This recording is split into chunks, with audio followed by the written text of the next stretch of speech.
Students, today we will start a new chapter. The name of the chapter is King, Farmers and Towns, Early States and Economies. So, in this unit, we will see the formation of Janpath into Mahajanpath. Okay, then there's a gradual growth of a tribal culture or a tribe who led a nomadic life and then begin to live a settled life.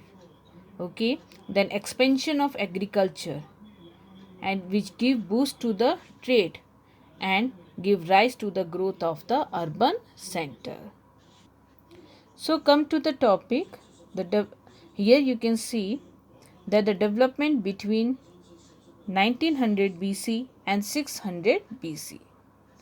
So you here after the decline, okay, of the Indus Valley civilization. So in this period, from this 1900 to 600 BC, there was what? Many significant changes that took place in the Indian subcontinent. First is the composition of Veda. If we talk about the Veda, Rig Veda, Samved, Yajurved and Atharved and other religious and literary works, okay, which are invaluable source for what? To know the history of that period. Okay. If we say, then comes the emergence of the agricultural settlements. So here you see that agricultural settlement that emerged in many parts of the subcontinent, okay, including North India, the Deccan Plateau and part of Karnataka. Besides, there is an evidence of pastoral populations in the Deccan and further in the south. So then comes the new mode of disposal. So here what is the disposal? So you can see that in the first century BCE that many changes took places regarding the last ceremony or the social custom of the death, okay, in the central and the south India. So in the periods you can see the dead bodies were buried in a grave and these graves were surrounded by a big stone called as a megalith. In many cases, the dead bodies were buried with a rich range of iron tools and weapon. So then comes what? There was a emergence of early state during this time period. Okay, when we talk about emergence of early state, the very important 6th century BC, okay, there is an evidence that there were the most visible was the emergence of the early state, the empire and the kingdom, okay, emergence of towns and trades. As for the chapter is based on the early state, so which will be discussed in detail, okay.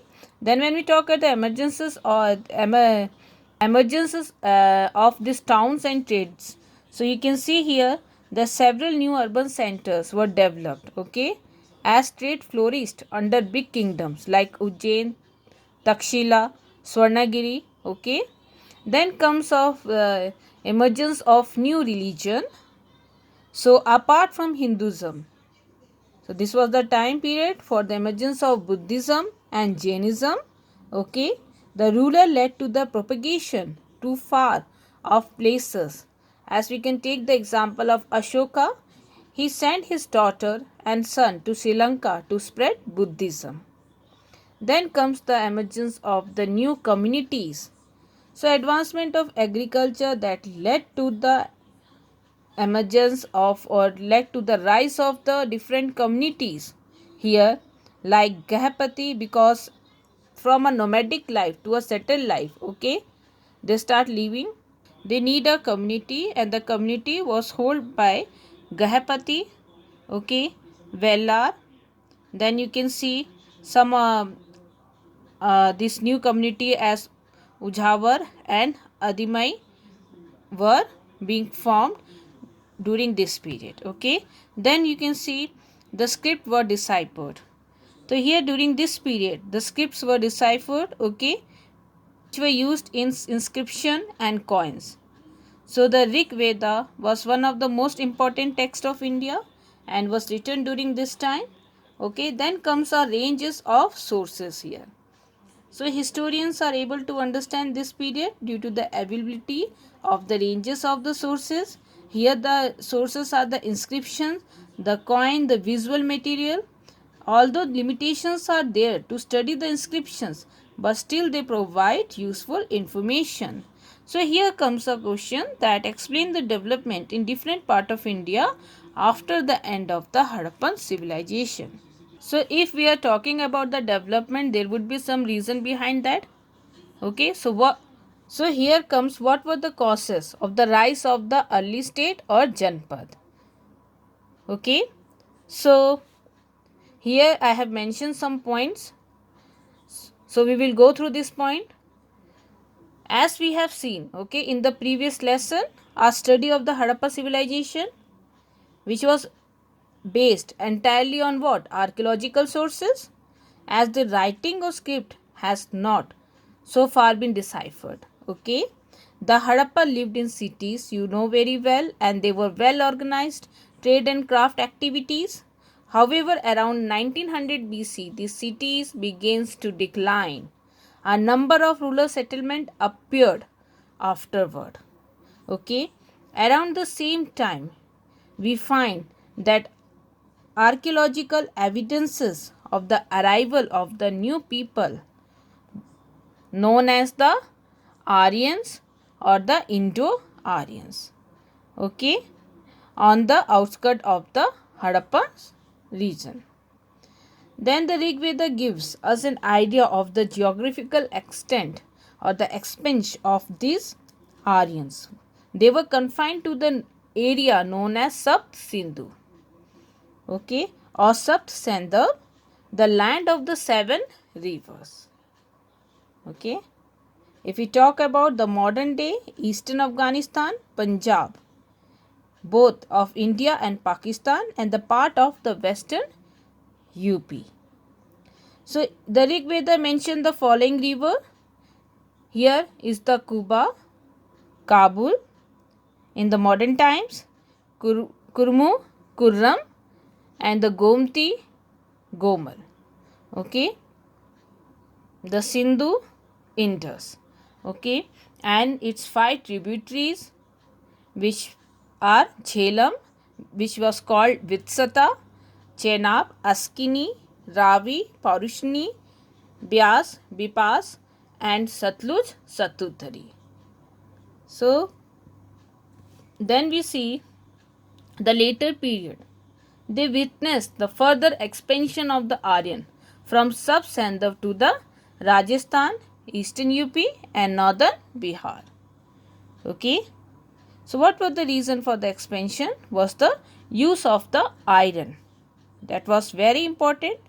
Development of this period. Okay. As it show a very significant transition from what? From the copper and the bronze tools in that were used in the Harappan civilization. Okay. Then comes the use of iron tools that greatly boosted the agricultural productivity and strengthened the carpentry and the weapon making works. So here we see the efficiency of tools. Okay, if we talk about the iron tools, the axes and the plow shares, okay, what they do to plow deep. Okay, and if we talk about the plowshare to plow deep, but though there is still less in number, and the plowshare in excavated site, okay, that whatever is found they are less in number. The iron was used from many daily items. Okay, if we talk about the use of irons, it was used in daily items just as bead, vessels, mirror, chariots, weapons, knife, sickles. Okay, this provide toughness and durability to items.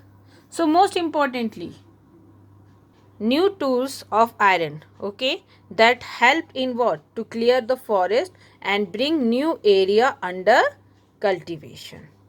So the increasing use of iron in this eastern UP and the western Bihar or the northern Bihar It created platform for what? For the formation of the last territorial state.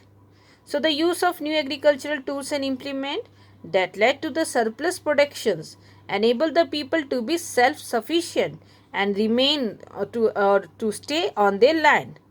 They could now expand, okay, at the cost of the neighboring area and pass on their extra produce, whatever they produce, okay, for the military and administrative requirement to protect this community from the other community.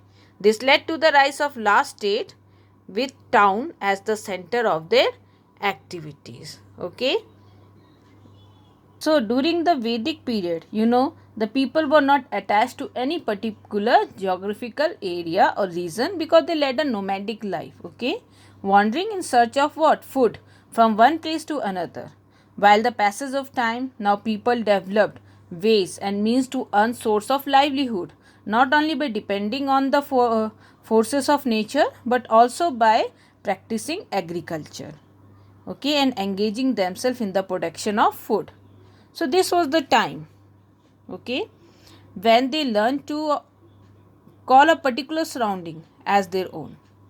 This geographical space was separated from those of other communities who might be friendly or hostile to them, okay. So this Janpad became the center for what? For the development of uniform language, custom and belief.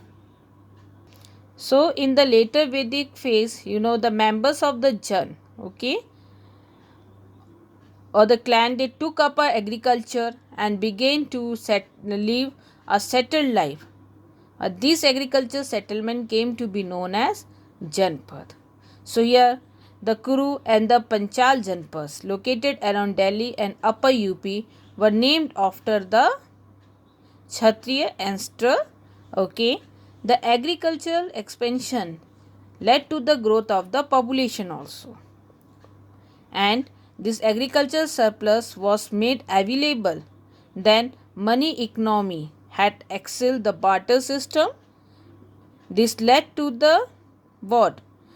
This led growth of the trade, okay. So the trade start flourishing due to the surplus production, okay. So here you see this lead to the chief for constantly at war with others, either to show their mighty or to be better than each other by financial strength. So due to the agricultural expansion, okay, war and conquest between the Vedic tribes, okay, that had come in close contact with each other, okay, and with the non-Aryan populations, okay, they came contact with the non-Aryan population. So this in fact led to the formation of the last territorial unit. For example, the Panchal, okay, it represent what? The merging of 5 different tribes. So by the 6th century BC, here some of the Janpad developed into Mahajanpad. This happened as a result of a series of changes, okay, in internal, social and political organization of the Janpad. So here we talk about the changes that took place after the decline of Harappa civilization and what were the reason and the causes for the rise of the early state or for these changes, okay.